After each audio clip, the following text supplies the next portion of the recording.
तो दोस्तों, आज हम लेके आ चुके हैं द ट्रीज का एक सेंट्रल आइडिया। आप लोग खुद देख सकते हैं कि ये सेंट्रल आइडिया 2022 के 2 सेटों में पूछा गया। 2023 के टोटल 5 सेट में ये सेंट्रल आइडिया पूछा गया है और 2024 के टोटल 4 सेट में ये सेंट्रल आइडिया पूछा गया है। तो है ना, ये एक मोस्ट इम्पॉर्टेंट सेंट्रल आइडिया।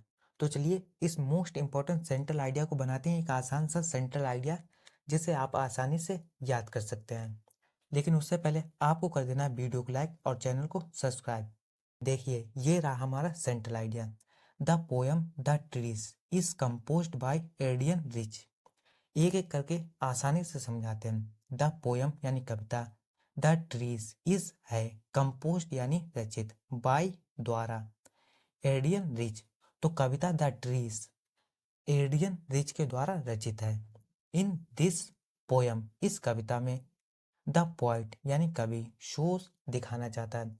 तो इस कविता में कवि दिखाना चाहता है द स्ट्रगल, स्ट्रगल यानी मेहनत, कह सकते हैं कि संघर्ष, बिटवीन बीच में, मैन मनुष्य, एंड और नेचर प्रकृति।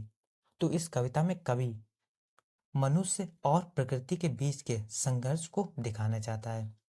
With the growth and development of society, with यानी साथ में, ग्रोथ यानी कि तरक्की, and development Vikas, of society यानी समाज, तो समाज के विकास और तरक्की के साथ।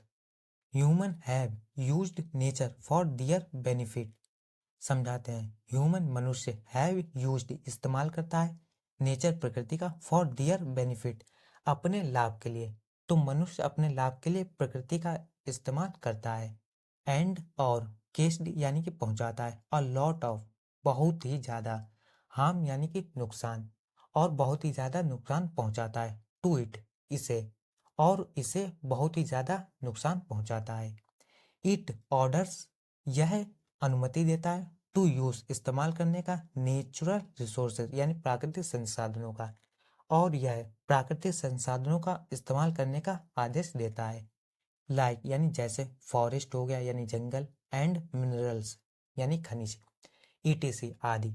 और यह फॉरेस्ट यानी जंगल, और यह जंगल और खनिजों आदि का इस्तेमाल करने का आदेश यानी अनुमति देता है। और इसी के साथ हमारा द ट्रीज का सेंट्रल आइडिया समाप्त होता है। अगर आपको वीडियो अच्छी लगी हो तो वीडियो को लाइक कीजिए, चैनल को सब्सक्राइब कीजिए। मिलते हैं अगली वीडियो में, तब तक के लिए धन्यवाद।